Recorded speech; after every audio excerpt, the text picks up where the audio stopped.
So guys, according to this headline, it says U.S. delegation led by Raimo visits Nigeria on fact-finding mission. Begins with Benue after Governor Alia publicly denied Christian genocide claim. So guys, we are going to see how all this is going to play out. Again, Raimo himself tweeted and said, I came to Nigeria in the name of the Lord and on behalf of the American people, just ending a very productive congressional visit to Nigeria. We had rounds of meetings with the Nigerian government and people on ground, including stops in Benue State. More details to come. Happy Sunday. God is great. That is Raimo speaking. Now, America is also raising alarm. Like this headline says, U.S. House Committee raises alarm, saying Nigeria are becoming one of the most dangerous places on earth to follow Christ. So guys, we are going to see how all this is going to play out. So guys, it is still very shocking to many Nigerians as to why Tinubu refused to fight terrorism, even though he knows Nigeria is having a challenge. We all saw what happened under the Buhari's government.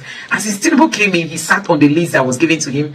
The Fulani headsmen and terrorists, they've been going around doing all kinds of things, and Tinubu just kept watching them, taking away lives of Nigerians. We saw all what happened in Benue State. Even one of the attacks, Tinubu himself went there, but couldn't get to the village because of bad roads. And we saw what happened in Plateau State, how more than 200 persons were just died in one night.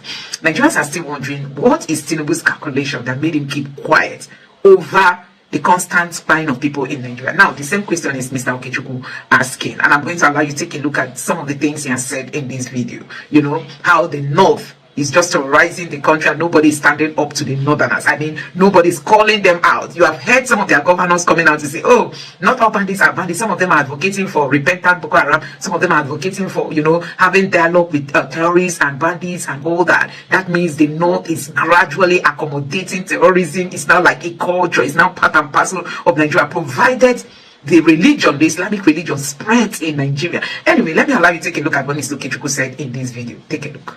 Let's start with the conversation at the U.S. Congress, the hearing, the U.S. House hearing that took place. What do you make of it, and how helpful do you see that process for us as a nation in the issues that are being talked about? I think it's important that the matter is taken to that platform. I believe and hope that it will lead to greater honesty in addressing the issues.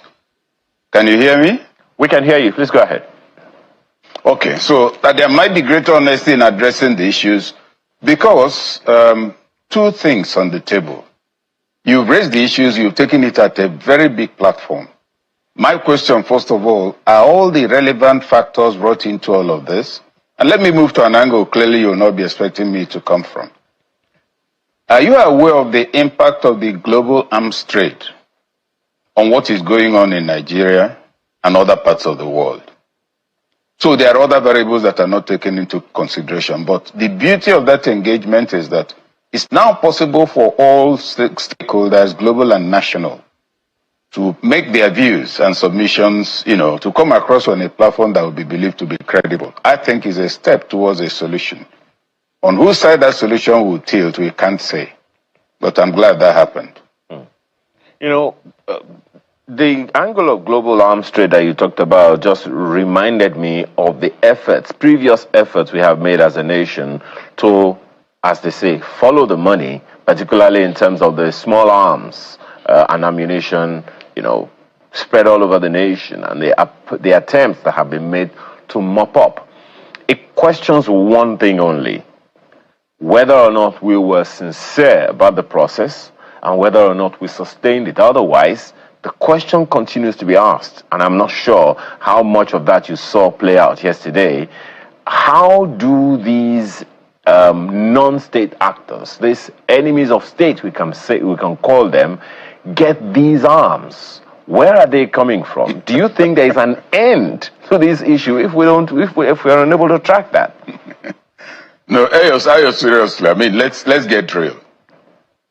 Guns are available for you to purchase on the international market. Any quantity you want, any variety, arms and ammunition are available. That's number one.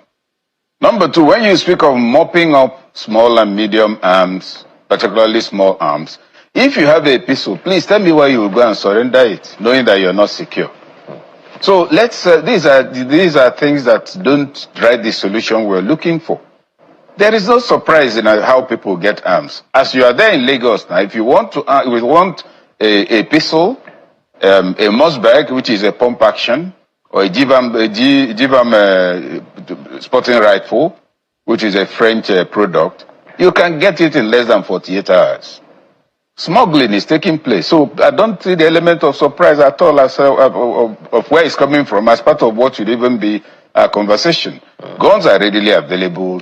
The American guns manufacturers need to be in business. Those in Ukraine need to be in business. Efforts are sometimes made to drive regional conflicts for that to happen. Supply lines are known. Okay. Initially, it was. That's why if you go today to argue for an end to an end to the right of Americans to wield arms, the gun lobby would make sure it never happens because they have to be in business. It was thought that Hollywood provided a very big market. It didn't. So, surprised? No, I'm not. But Prof, will it end? I doubt it. The question then is, I mean, look at the areas where these activities are happening. According to Nigeria's official data, those are the poorest parts of the country. The question I'm asking is not whether or not the arms, the poorest parts of the country, so to speak. So one wonders, who is funding? That's the question that I'm asking. Are we able to track that? Are we able to track the money? What is it we're able to track? Recall that about 3-4 years ago, under Buhari, the UAE government volunteered to give us to make public a list of individuals suspected or accused of funding terrorism in Nigeria, and they're Nigerians. What was the action of the federal government? The government didn't ask for the list to be made public. Somebody at some point, I think from the office of the Attorney General, I'm not sure now, so I shouldn't be quoted, said that, yes, the list, they've sent a list, but to protect the privacy and the rights of the people. I shook my head. Your privacy, your right, you'll be named definitely and boldly by a country other than Nigeria as being responsible for this, because that's the result of their own forensic audit and investigations, and the names are not made public. So to me, if today somebody says we don't know those who are sponsoring terrorism, I will respond that no names have been made public, but that honestly, those who should know those who are sponsoring terrorism in Nigeria and banditry. Those who know should also know that when you think about terrorism in Nigeria, you ask yourself, why is there the general impression all over the country that terrorists, particularly Boko Haram, bandits and all the rest of them, get away with whatever they do? As in, get away with it. Nobody gets arrested. If you hear that somebody is arrested, after some time he goes free. You hear of a bandit leader being turbaned somewhere in the north as a leader by an emir sitting. You hear of arrest, nothing happens after the arrest. You see people carrying high caliber military assault weapons.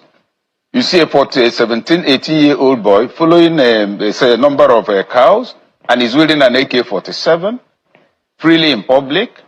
If you have anything beyond a double barrel, if you get a Mossberg, a pump action, you'll be arrested because it's not under license. So that feeling that there's some kind of state endorsement, state silence, or those who should know, looking away, has pervaded public consciousness, such that whether it's true or not, a lot of us, and I'm including myself, believe that there's the unfortunate suspicion that those who should stop this thing are not doing anything about it, and that they are not paying attention to the danger and the damage. Even like the impression is that, it must be our northern brothers who are behind all of this. But I then look around and I ask myself, the rate of killings, kidnappings, banditry, and all of that going on in the north, if the killing of even Muslims when they raid places, it makes you wonder, if they are the ones sponsoring it, are they not intelligent enough to see that they're in the line of fire more than any other place? And you talk of poverty in the place. Yes, poverty is a very good, provides very fertile soil for this sort of thing. If you're not doing anything, and somebody comes and tells you, let's go and loot a store and collect 5,000, you will follow him. Why is it not taking place? Go and try and organize radicalization or banditry in Lagos. And tell me why somebody will leave what he's doing and follow you. Go and try to organize it in any way and tell me, and tell me why somebody will close down his shop and be listening to you about what to do or not do so that he'll give you food. So the place is thoroughly violated. Leadership, civilian leadership is not doing enough. And we're not talking about federal. First of all, every environment has a ward chairman, a council chairman, a local government before you talk about governor. How many of those people reside in their respective local governments? How many of them do anything on a weekly, monthly, or yearly basis? To what extent is their governance at that level? So when a social environment is totally disrupted and there are no binding activities and people are walking in and picking whoever suits them for nefarious activities, naturally, very naturally, radicalization will bloom, banditry will bloom, dissociation of social consciousness will bloom. And that's what we are having particularly in those places. And you see that there's a perception and reality of the wave of misconduct, which we've captured as a banditry, and moving progressively down south, suggesting, yes, there's an origination point, but it's moving into other areas. And so if it comes to maybe Ondo State, and in Ondo State, the place is organized, local governments are functioning, the local government chairman gets 200 million a month, there's an indication of what is going. You have difficulty getting enough numbers to disrupt the place. So you find that in many places in the south where we say, oh, there's growing banditry and all of that, you don't find too many of the indigents being the activators. But then also, when you look at the killing in Owo, you then advise yourself, do not draw a typology. A lot of things are perpetrated by non-northerners, and because of the reputation that has emerged over time, the assumption is always from there. Summary point I'm making, the problem is real. The belief that the state is not doing enough is solid. And the fact that most of those who have been apprehended, arrested, accused or whatever, we don't see what happens to them later.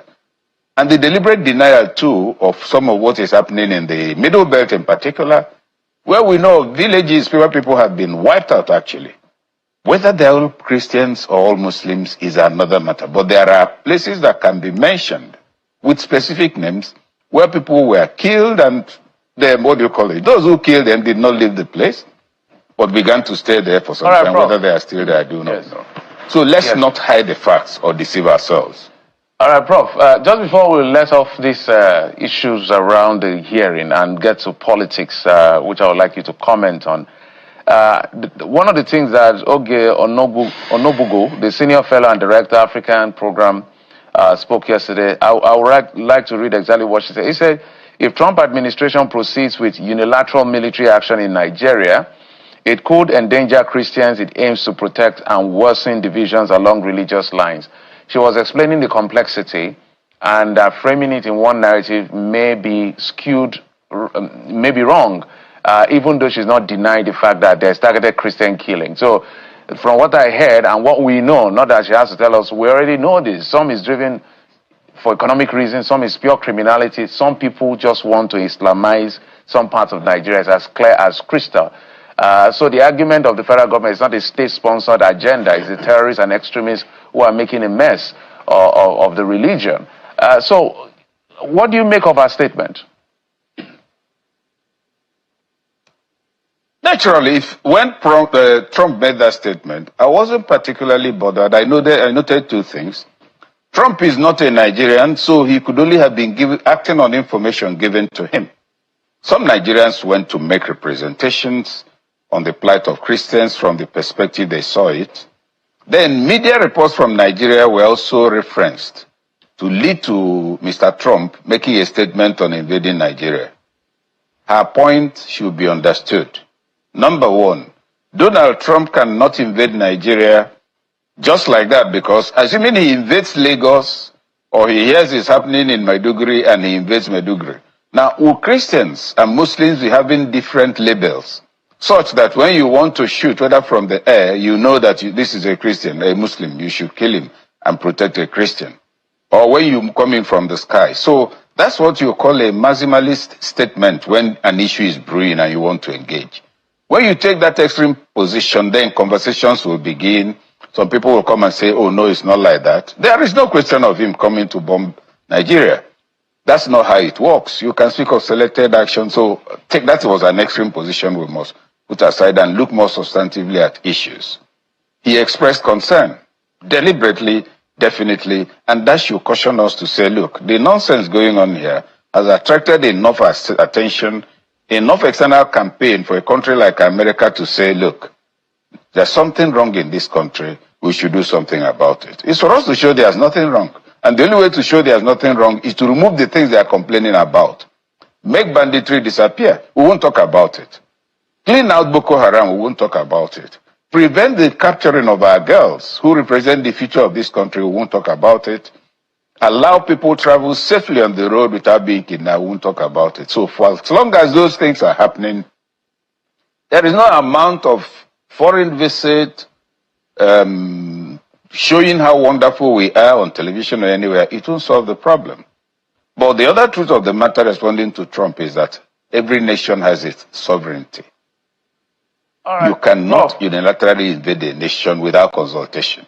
If you want to invade Nigeria, remember there are interests, other countries have interest here.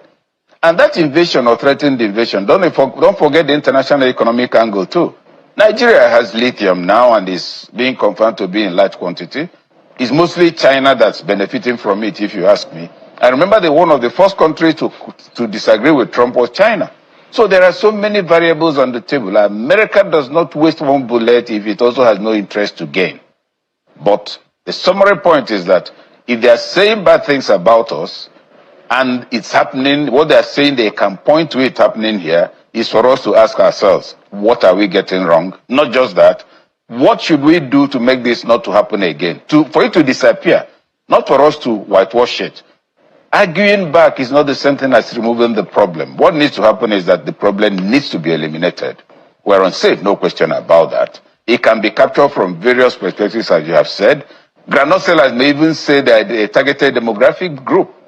You can argue that for as long as there's somebody who is being killed. You may say it's because of the type of hat he's wearing, among other things. All right, Prof, well said. I think what everybody has now seen is that there's a problem, there's a bigger problem that we are pretending not to have. And now that it's gotten international attention, it's an opportunity for us to step up, get the collaboration we need, and solve this problem. It doesn't matter who is being killed. Right now, we need the killings to stop. Let's move on to what has been playing out in the policy. I know that you have a lot of understanding as far as this polity and politics is concerned. Now, one of the things I always tell the PDP members whenever I have a conversation with the leadership or whoever is a member, depending on what side of the divide they're on, is that at a time like this, we should be seeing robust opposition. I remember when this president was in the opposition, moments like this, young Jonathan, he told the president to resign if he can't protect the people. Now people are pulling up those tweets and all of that. But now PDP is busy quarreling around themselves as to who is bigger than who, and the show of shame at Wadata Plaza. What do you make of it? There's nothing surprising in that. It's only a combination of something that has taken a long time to build up. You see, the PDP collapsed long ago. It's like you're wearing a dress and there's a sore under your skin. The body is decaying, but because you're wearing a dress, people think you're intact. And I'll take us far back to the contributory factors. Recall that at the time Secondus was made party chairman, the party was not zoned to the area. And the narrative at the time was that Wike, who used whatever means to muzzle himself through, take the chairmanship, which was to have gone to the southwest, and took it to the south-south, and that's how Secondus became chairman. Then the National Convention at the time, 2019, was not to have been in Port Harcourt. He moved it to Port Harcourt, and I think that's part of what cost Tambuwal the ticket. Because, remember, I was on the Tambuwal presidential campaign team, and one of the last places or persons we visited before going to Port Harcourt was Babangida, General Babangida. Now, as we were leaving the place, my phone rang. Hello, there's a lot of noise interference. Go ahead. Okay. So, as we were stepping out of his house to board the chartered flight back to Port Harcourt, my phone rang and somebody said, hello. You could say a refined voice with a northern accent. Yes, is that Dr. Kechuku? Yes. You may not know me, but we know you very well. We've been following you for over 25, 30 years. You see, you people are leaving Ibrahim's house. Is that not so? I said, yes, sir, but who am I speaking to? He didn't give his name, but he just reassured. He said, well, I've called to tell you that the man you're following, Waziri, is not going to be the candidate. The candidate for PDP will be Atiku. So what I'm calling you is for you to join the campaign and give some direction to that campaign. I don't know what those around him are doing. Just to tell you so that you don't continue to waste your time with Tambuwal.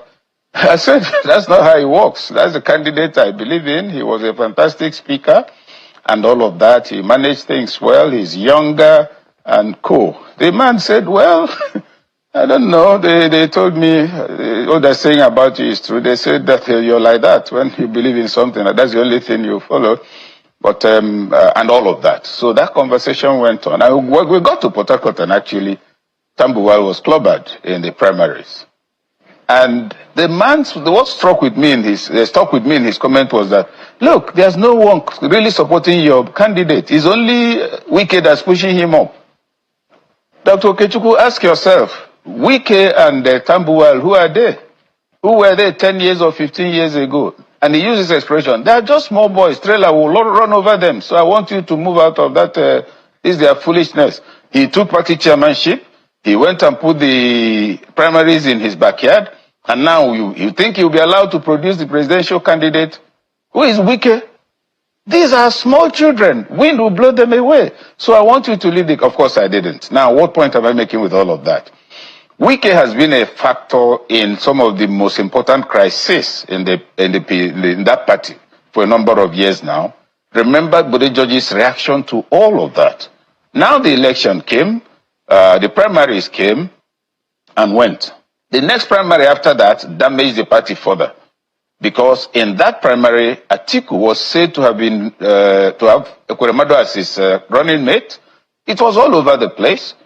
Then, to everybody's surprise, at least that was the view in the PDP, he announced P2B, and the circumstance was that he was in the secretariat, announced it on one floor, whereas Ekweremadu was on another floor, and then fled the premises. The effect was that all hell was let loose. McCarthy, the party chairman, before that even, Atiku was a returnee. He had left the party. Tambuwal had also left the party. So how come it is those who are coming from outside that are the ones who are, generally picking the ticket? Sule Lamido was very angry about that. So was McCarthy, the party chairman. So was Ekweremadu. They felt they were taken for a ride. And they decided, as you will notice at that time, okay, he has got the ticket, let's see how he will become president. Now, in what I call a foolish attempt by the PDP to appease these people, they made Sule Lamido, McCarthy and Ekweremadu technical advisors to the presidential campaign of Atiku Abubakar. Technical advisors. I don't think anything could have been more insulting to people, somebody like Lamido and co.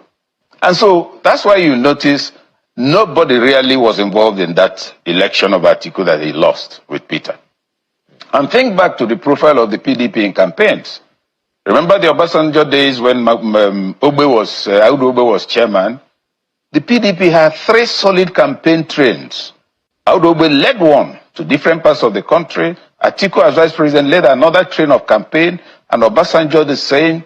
The nation was agog with political activities. Some people were complaining, it's because they have the money as the ruling party, they can do all that. Now, there is no campaign. There was no campaign in that election.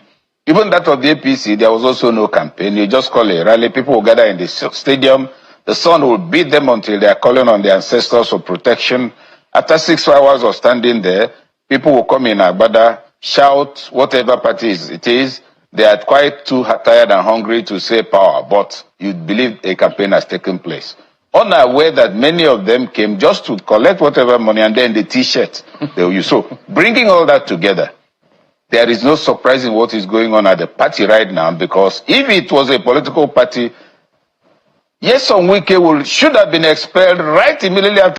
So guys, there is a troubling headline on the social media. Military men said to be escorting a commander opened fire on women who were protesting. Guess what? 7 women died. Nigerians, this country remains a very funny country. Now, let me read it. Let me read the headline the way it is on the social media.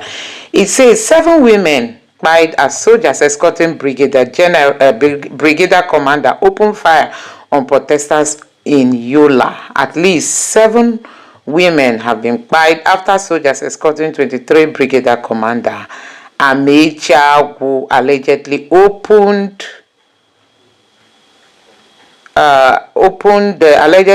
fire on protesters in Lamode, Adamawa State. The incident happened on Monday afternoon at the Rigange Junction. According to Sahara reporters, the troop shot at a group of women demonstrating amid rising tension following earlier coordinated attacks by suspected Chibo-speaking militias on several communities in Lamude local government area. A community commander speaking emotionally said the 12 women were hit by the gunfire, with 7 dying on spot. Hey God, what is happening in this country? Honestly, see this country. The story always coming out from Nigeria is something else, honestly. Now let's see how Nigerians are reacting to get more detail on this. This person has a soldiers trained to defend the nation, now opening fire on the nation, a complete collapse of purpose. When leaders are weak, they hide behind uniform. When institutions rot, they silence the people instead of serving them. This isn't law enforcement. This is a regime terrified of the truth in its people's voice. So it answers with bullets. A country where peaceful protesters are treated like enemies is already dancing to the edge of failure. Hey, we don't know who is going to help the world, honestly. 7 women killed while protesting in Lamode. This isn't security. This is terror in uniform. When will lives of Nigerians, especially women, matter? I'm just wondering when. When you open fire, military men for that matter. The Boko Haram people killing us, they don't get them. Ordinary citizens. The gallant men of the Nigerian army doing what they do best. Come and see your guys. Hey, a brigadier general was killed by terrorists who got the coordinate location before rescue mission. Yet his charlatan soldiers didn't do anything about it, not even going to that location and shoot into the air. But they can aim at vulnerable women crying for help and shot them with shot them with bullets. Something is fundamentally wrong with Nigerian armies. God, what is this, please? Kill them too, I beg. What's the meaning of this now?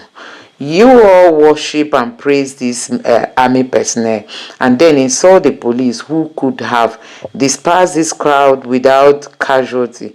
You get what you wish or prayed for. May their souls rest in peace. I don't know who is writing this. Nobody is hailing the military here, please. When they see innocent and harmless citizens, they will remember their army and strong. Then they will shoot anyhow. But when they meet the fourth arm of government, they will lose their strength. Vagabonds. This person said the troops killed women, but the name of the only Igbo man among them is being singled out and openly mentioned. I'm sure the Igbo man does not make up a troop. You see, just to open a door for the people of the other area and northerners in extension to start dragging Igbos again. I think this makes sense. I don't know why these are a group of soldiers, but now just an Igbo man's name is being mentioned. And this person is saying that these people came in group and killed these women, and now an Igbo man is singled out. Nigeria. You all being surprised here what they did in Lekki Toll Gate. It's a joke to you. Since 2020, I don't see Nigerian security agencies as people who want to protect this country or the citizens. I see them like those who think they are superior to citizens and can do anything and get away. What I see here is terrorists using women as human shield. This was a possible ambush inside, or maybe I just watched too much movie. So I don't know what would have warranted the military men to start shooting into group of women protesting because of insecurity. You know, the story is being portrayed to be sad. Let's look it this way: they are down to dogs curfew in the state. Why are the women doing? What are the women doing outside? Protesting for what exactly? What if they were being used as bait for ambush? More investigation needs to be done. Okay, there is even coffee in the state in Adamawa. Army, they shoot civilian Nigeria. There was a dust to down coffee. What brought the women out? They always discover their energy and tactical power when it comes to unarmed citizens, but they can't even stand on trained bandits. Disgraceful. So guys, these are Nigerians lamenting on how the military treats its own people. The order from the minister, shoot aside, is what's on ground. We shall all always remember that now only go soldier here.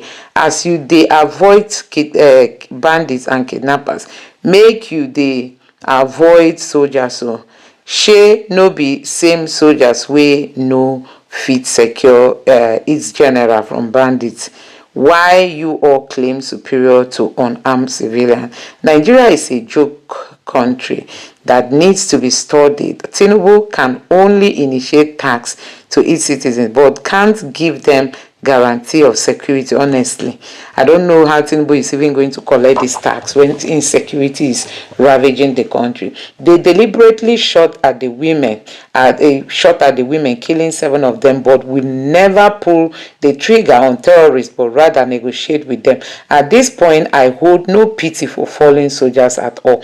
They are evil and deserve what they get. Life worth nothing in Nigeria. Hey, Nigeria, my country.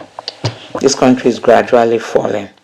Nigerian army killing innocent citizens is where you show your power. You zombies never show powers against terrorists. Wow, the same soldiers, some soldiers meant to protect the citizens are the ones finishing them. What a way of exposing their weakness. This is really sad. Hey, Nigeria is stagnant for real.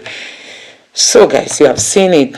Women were seen protesting in Adamawa State, and it was said that military shot into their protesting group, and 7 of them caught the bullets, and that's how their lives ended. But some people are also saying that there's coffee in the state, that the women were not supposed to come out. So we don't really have a clarity of what actually happened, but nevertheless, on no occasion should these people actually shoot at these women that led to the death of 7 of them. That is immediately. This one is not go come. Sahara reporters also captured the same breaking news. Shock as Nigerian soldier escorting brigadier commander in Yola shot dead 7 protesting women, others injured. So we don't even know the kind of investigation they are going to carry out in this. So guys, a whole lot is happening in this country. A country ravaged by terrorists that the military is not even displaying its might, but you can see their power, their strength is being displayed towards these women. And that is why Nigerians are reacting, that if they can be showing this kind of force towards, the bandits and the terrorists that are terrorizing Nigeria, that it will even be nice. This one, they are displaying their strength towards innocent and poor women who came out to protest because of the insecurity they are experiencing in their area. Anyway, let me know your thought on this in the comment section below. Please don't forget to subscribe to the channel and turn on the bell notification. Thank you.